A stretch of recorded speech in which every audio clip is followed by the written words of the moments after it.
You are looking at a live view of the Falcon Heavy. Yes, the Falcon Heavy on historic pad 39A at Kennedy Space Center, awaiting liftoff at 3:45 p.m. local time.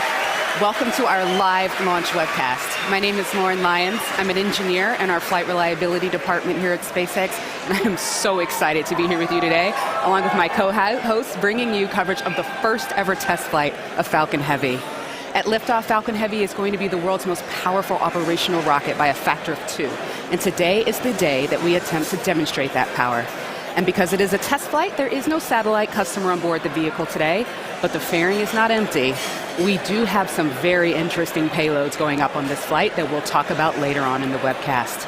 We'll also walk you through the mission profile because this ain't your typical Falcon launch. We've got 28 engines, 3 boosters, 3 separation events, 3 landing attempts, and there's going to be a lot of activity happening all at once. So this test flight is bound to be exciting one way or another. All right, we've got a ton to walk you through today, so let's get going. Hi, I'm Michael Hammersley, a materials engineer in the avionics department. We're very excited. I'm sure you can hear it. To my right, we have a live view of Falcon Heavy on the pad at Kennedy Space Center. Falcon Heavy is essentially 3 Falcon 9 rockets all strapped together, which means it can carry much larger payloads not only to Earth orbit, but to the Moon and Mars as well. So like Falcon 9, Falcon Heavy is a 2-stage launch vehicle. The big difference is that the first stage in Falcon Heavy is comprised of 3 cores, while Falcon 9 has only 1. Now, each one of these 3 cores has 9 M1D engines, making for a total of 27 engines overall. Altogether, those engines produce 5 million pounds of thrust, which is equal to 18 747s at takeoff. In fact, the engines are producing so much power that we don't run them at full thrust all at once. So during ascent, Falcon Heavy will throttle its thrust up and down in both the side and the center cores in order to balance the aerodynamic and structural loads on the vehicle. So about halfway through the first stage's burn, the 2 side boosters will separate and come back to Earth for a simultaneous landing at Cape Canaveral Air Force Station. More about that a bit later.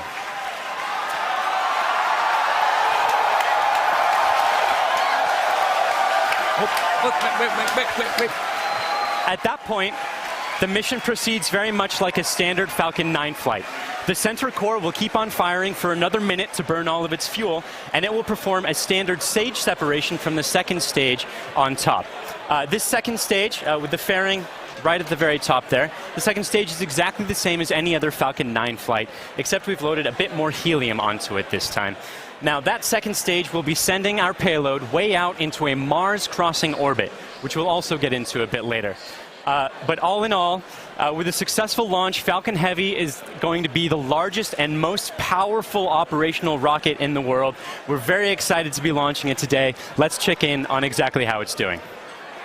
Good afternoon. I'm John Innsbrucker, the Falcon Principal Integration Engineer at SpaceX. We're currently at T-minus 17 minutes, 40 seconds and counting down. The good news is that all systems are go for launch. We're working no problems with the SpaceX test flight of the Falcon Heavy launch vehicle. Now we're currently loading propellant on all 3 first stage boosters, and we began loading a couple minutes ago on the second stage LOX tank. Now this is the same method that we use on the single-core Falcon 9. It just scaled to handle 3 first-stage boosters. Now we're loading liquid oxygen and kerosene. We do that because in order to support combustion, you need oxygen. And in the vacuum of outer space, there isn't any. So we bring our own liquid oxygen, chilled and densified. You may have heard densified in the past. That allows us to pack the maximum amount into the LOX tanks on the Falcon Heavy. Now our fuel is refined petroleum, RP1. That's essentially just a purified kerosene. It's a safe propellant, easily available, has a lot of history. For example, the Saturn V first stage, flown from the very pad you see on the monitor, on the moon missions, used kerosene and liquid oxygen. Now the big news this afternoon has been the weather, and we've eaten up most of our launch window. Now, we won't have the ability to hold the countdown any further now that we are into liquid oxygen loading. The good news is that the winds are looking good. We're working no issues on the Falcon Heavy. However, if there is an issue in the last minutes, we won't be able to launch today. There is a backup date available tomorrow. Now, I've said it before, launch is hard, and Falcon Heavy is no exception. We're essentially counting down 3 rockets simultaneously. So the SpaceX team is going to be conservative in case anything pops up in the last minutes.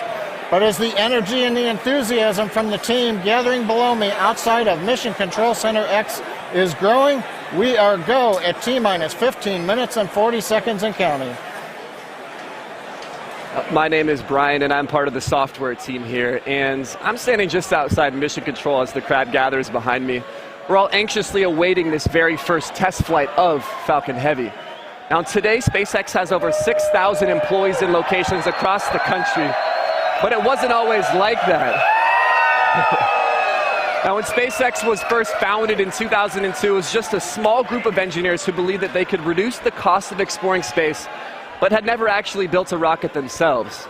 Now, Falcon 1 was the first rocket we developed, and it was pretty small relative to Falcon 9 and Falcon Heavy. While the Falcon Heavy on the right of your screen is over 230 feet tall, Falcon 1 stood only about 70 feet tall and could only carry about ½ a ton to orbit.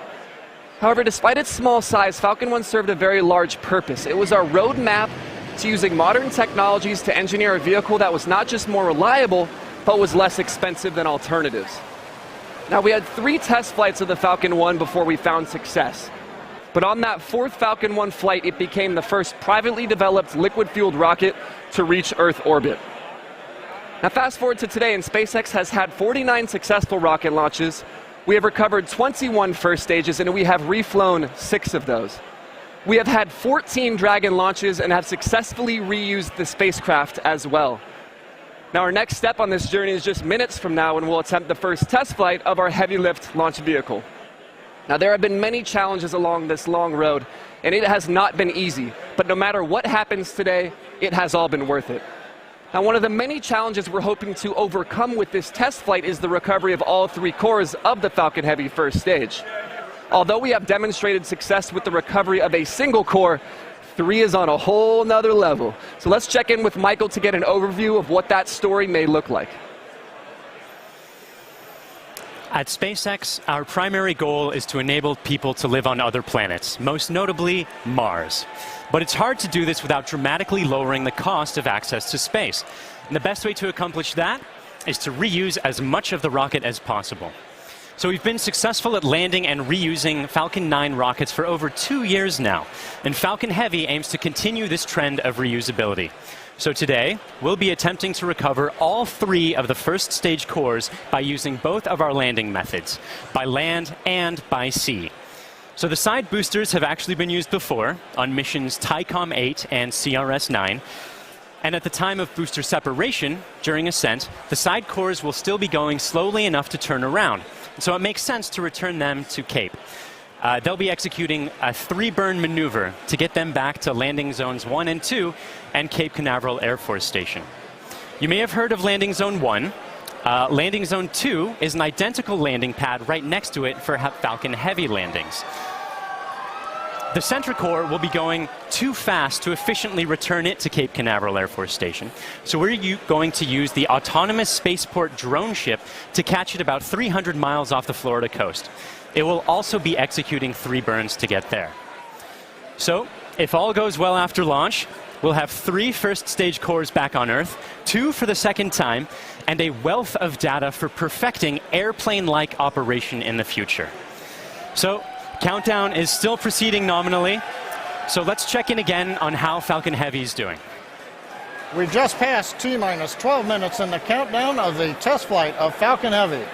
Fuel is completely loaded on the second stage. The first stage is also loaded with fuel, except for a small top-off that'll happen between T-minus 7 minutes and T-minus 6 minutes. Our major activity now is loading liquid oxygen on the boosters and the second stage.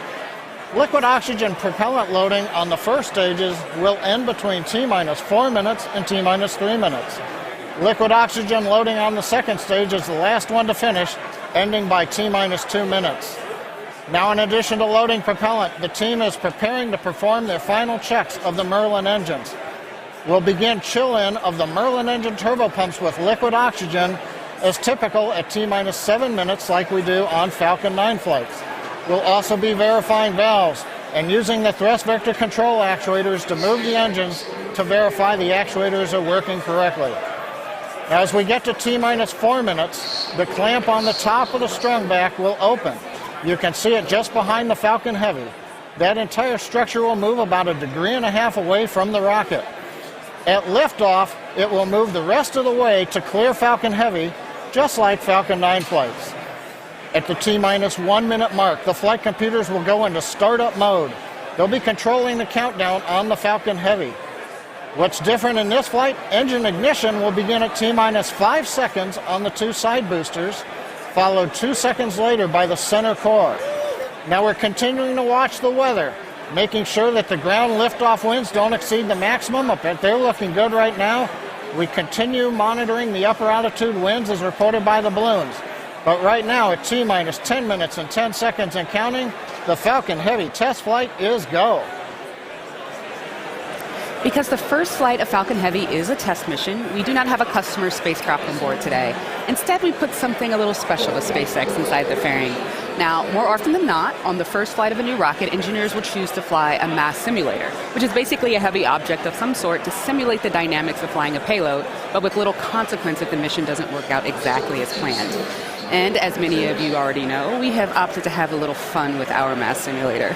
Stacked inside the fairing is Elon's cherry red Tesla Roadster, and inside of it, a passenger. His name is Starman, but don't worry, he's not human. But he is donning the SpaceX-designed spacesuit that our human astronauts will be wearing on Crew Dragon.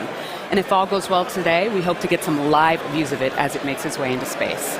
Now, in addition to the Roadster, you might also catch a glimpse of a smaller passenger, which is a tiny little Hot Wheel Roadster carrying a tiny little Starman, which is a little Easter egg for today's mission, so keep your eyes peeled for that.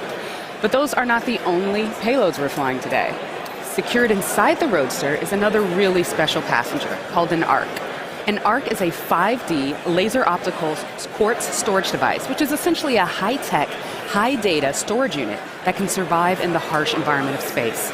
It's built by the ARC Mission Foundation, which is an organization whose purpose is to store libraries of human knowledge and data on these devices and send them off into space with interplanetary travelers, thus preserving human achievements well beyond Earth.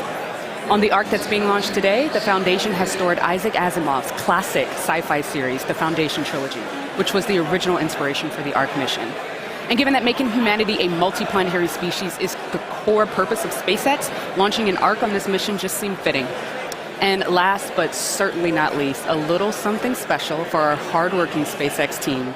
Mounted on the payload attach fitting, which is the structure that holds the Roadster onto the second stage, there's a plaque on which the names of over 6,000 of our SpaceX employees are engraved. The work that goes into designing, building, testing, and launching a vehicle of this sort is no small feat. And we are super excited to be a part of the Roadster's billion-year journey through the solar system. As Lauren just mentioned, if all goes well today, Falcon Heavy will put the Roadster on board into an Earth-Mars orbit around the sun on a journey that could last for 1 billion years. Now, on a universal scale, this means that the Roadster will be tracing the shape of an ellipse with the sun at one of its fixed points, or one of its foci. Now, we call this heliocentric because it is sun-centered. The outermost distance on that same ellipse will intersect the path that Mars takes while it is on its own journey around the sun.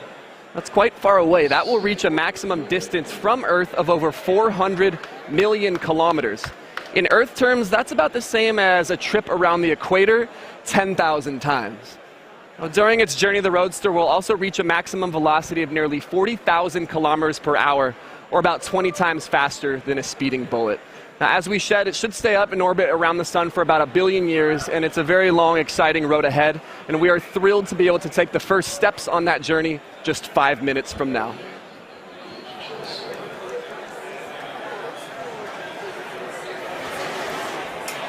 The SpaceX team continues to count down for launch of Falcon Heavy test flight. Now, once we light the engines, Falcon Heavy will check the power on all 27 Merlin engines, a critical period in the go-no-go for launch. It'll then command release from the ground hold downs. 40 seconds into flight, we'll decrease power on the two side boosters in preparation for maximum aerodynamic loads on the vehicle. Once we get through this period, Falcon Heavy will throttle back up to full power on the side boosters. About half a minute later, we will again throttle down the two side boosters. This time we're decreasing the forces on the rocket structure. At this point in flight, the vehicle is much lighter, having burned off much of the propellant, but we are increasing thrust. 2.5 minutes into flight, we'll fully turn off the side boosters, an event called BECO, Booster Engine Cutoff.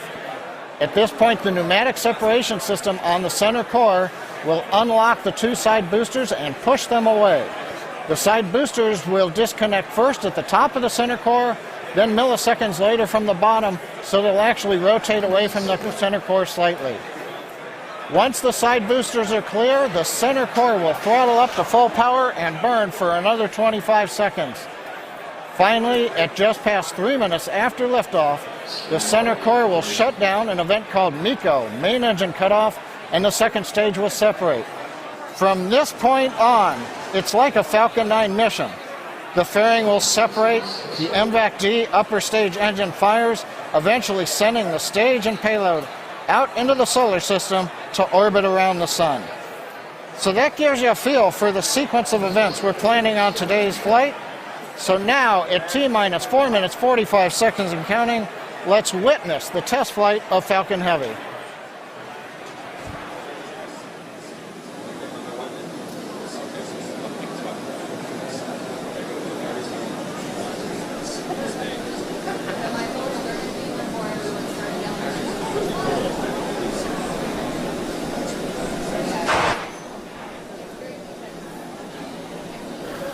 MVAC and A1D fuel bleed is started.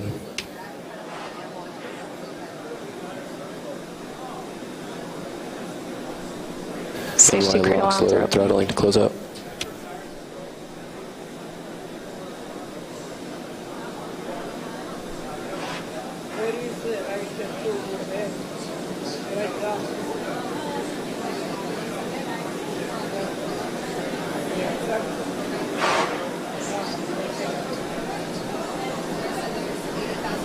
NY lock sled complete.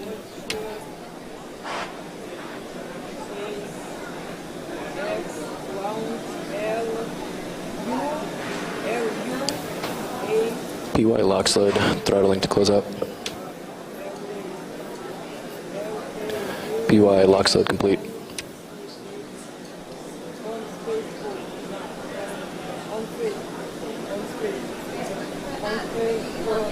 Stage 2 TVC motions nominal.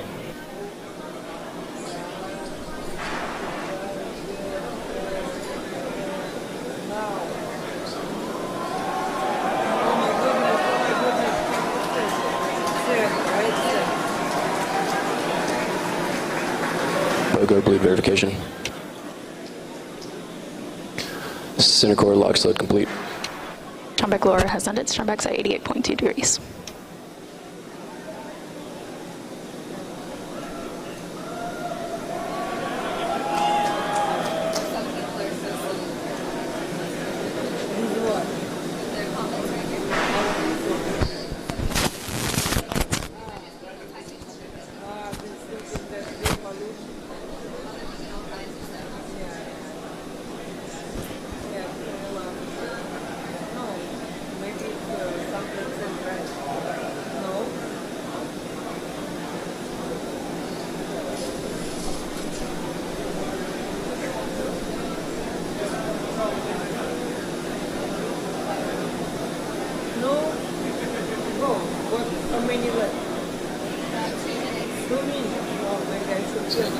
Stage 2 lock sled complete. Falcon Heavy prop load is complete.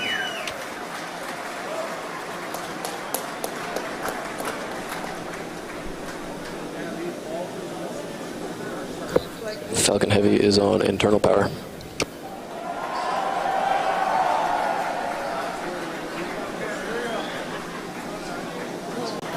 Vehicles in self-align. Ground gas close-out has started. Falcon Heavy gas loads are complete.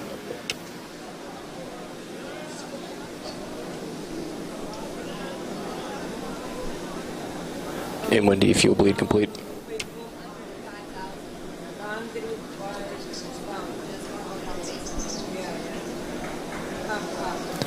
M1D engine chill is complete. AFTS is ready for launch. Ground gas closeouts are complete. Falcon Heavy is in startup.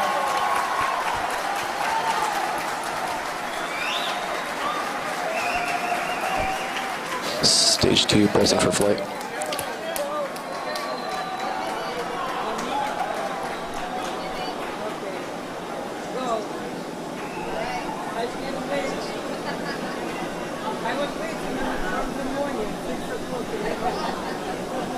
T-minus 30 seconds. Launch director on countdown 1. SpaceX, Falcon Heavy, go for launch. Falcon Heavy is configured for flight. T-minus 15, standby for terminal count. 10, 9, 8, Side booster ignition. 6, 5, 4, 3, 2, 1. Ignition. Falcon Heavy.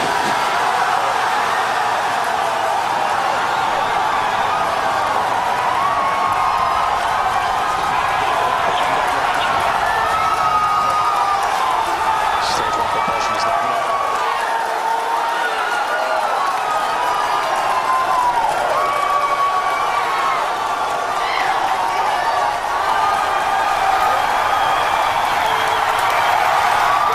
T plus 30 seconds, if you can hear me over the cheering. Falcon Heavy heading to space on our test flight. Building on the history of Saturn V Apollo, returning pad 39A to interplanetary missions. We're getting ready to throttle down for max Q.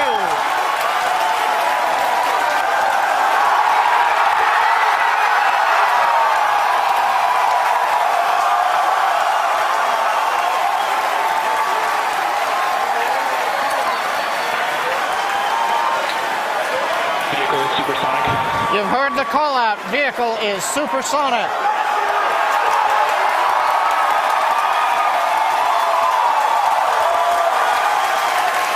Side boosters are now throttling back up to full Vehicle has power. reached maximum dynamic pressure. We're past max Q, the period of maximum loads on the vehicle.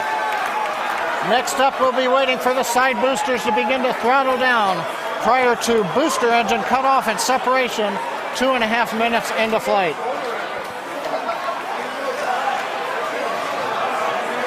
GNC trajectory looks good on the Falcon Heavy.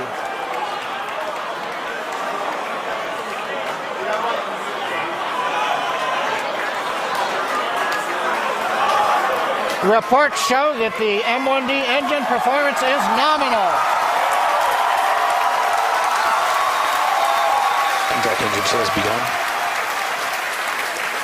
Side boosters have begun to throttle down in preparation for the upcoming shutdown in 20 seconds.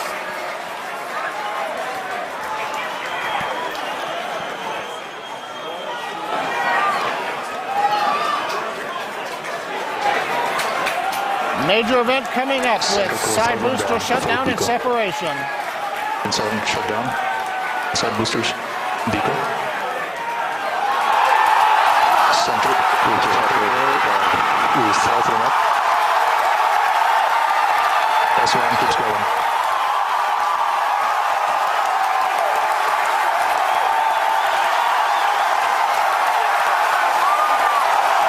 Still booster boost box started.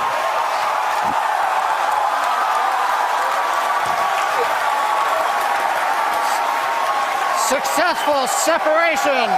We're coming up on MECO and shutdown. Stay set. Separation confirmed. Event recognition. This big burn looks good on side boosters. Background startup.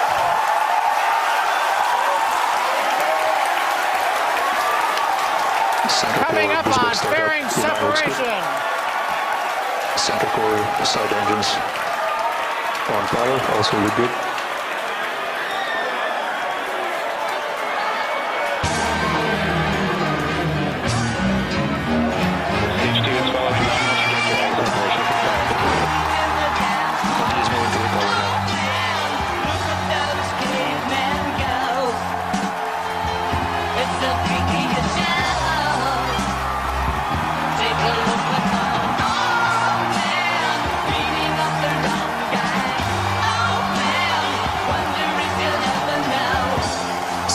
booster boost back shutdown. Center core boost back burn shutdown.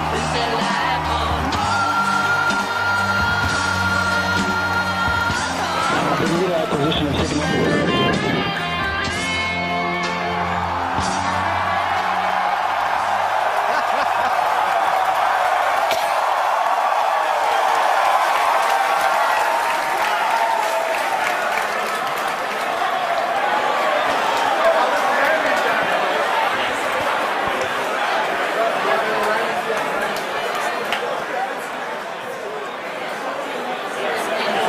Wow. Wow. Did you guys see that? That was awesome. That's the only thing I can really that was say right absolutely now. wild. Absolutely wild. I got nothing else. Oh, man. Recapping all the great things that you just saw there. Successful liftoff from the pad, successful stage separation. But before that, successful booster separation. You can see stage one. The two side boosters, pardon me, you can see the center core, and you can see MVAC lit up. Oh my gosh. Then the beautiful shots of Starman chilling in the Tesla Roadster. Just absolutely incredible. On your screen at the moment, you've got a few things happening. On the upper right, you've got MVAC-D continuing its burn. On the upper left, you have the center core headed back towards the autonomous spaceport drone ship. And in the two bottom screens, you've got the side boosters headed back towards Cape Canaveral Air Force Station, landing zones 1 and 2.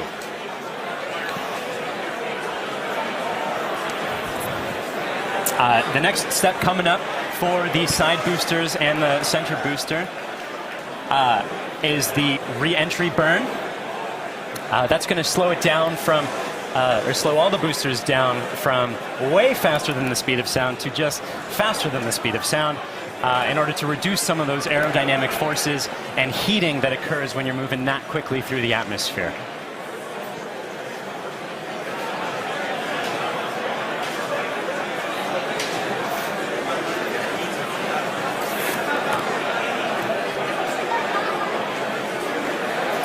And as you can see on your screen, that re-entry burn for those two side boosters has begun.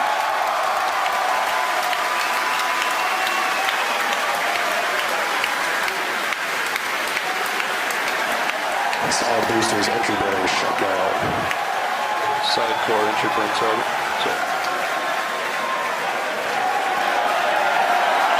The center core in the upper left of your screen performing its own re-entry burn.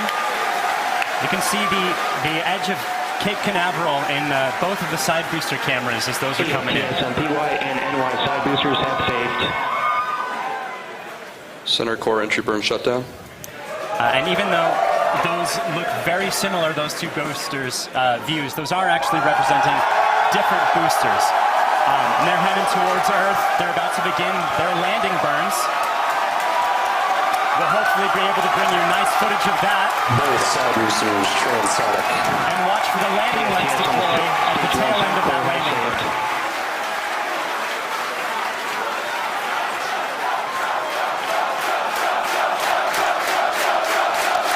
And that landing burn has started. Both boosters looking to be on track towards their respective landing zones. Landing burns have started. Side boosters landing legs have deployed.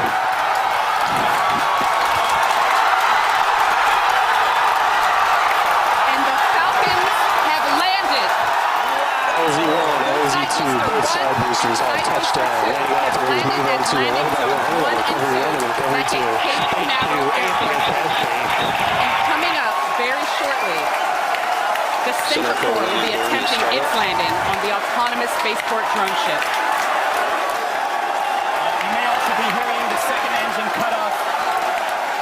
Oh, check on your screen. Sometimes this footage goes out when it approaches the drone ship and the heavy vibrations make it lose signal. We're crossing our fingers that's not the case right now. Stage 2, nominal parking orbit insertion. So it looks like that landing is happening at the moment. We have lost signal. We're hoping that signal comes back shortly. Oh, man. Yeah, as Michael mentioned earlier with the vibrations of the rocket and how it shakes up the cameras that are on the drone ship, sometimes we do lose signal or shakes up the antennas. Oh, and we've just gotten confirmation We're waiting to hear what happens, and so we're listening in, and we're still waiting to hear. We'll let you know as soon as we find out. You'll know. People are cheering, but we'll get the call and know hopefully very, very soon how that center core is doing, whether it's standing up proud on that drone ship or not. Meanwhile, other two landings. Those were absolutely gorgeous. Meanwhile, the second stage is continuing its trajectory towards Mars. It's all looking good there. John Ike, come give us a recap of the full mission. He stands. Well,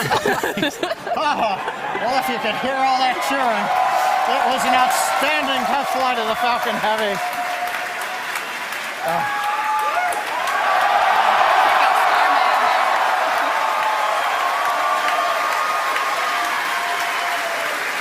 Cameras cycling right now. Live views coming down from low Earth orbit.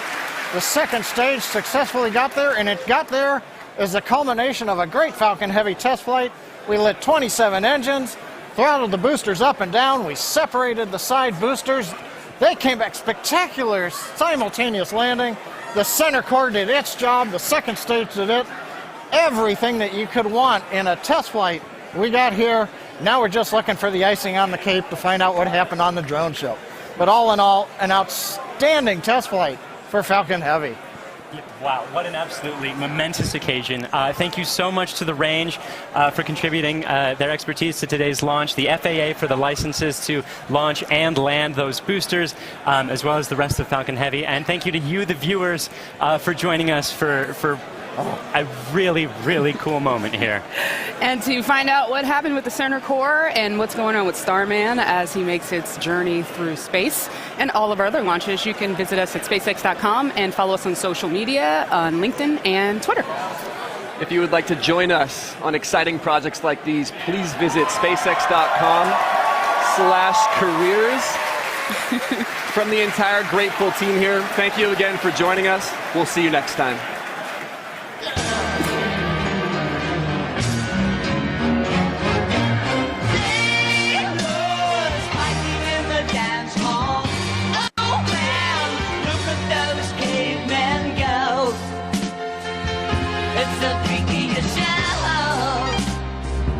Take a look at the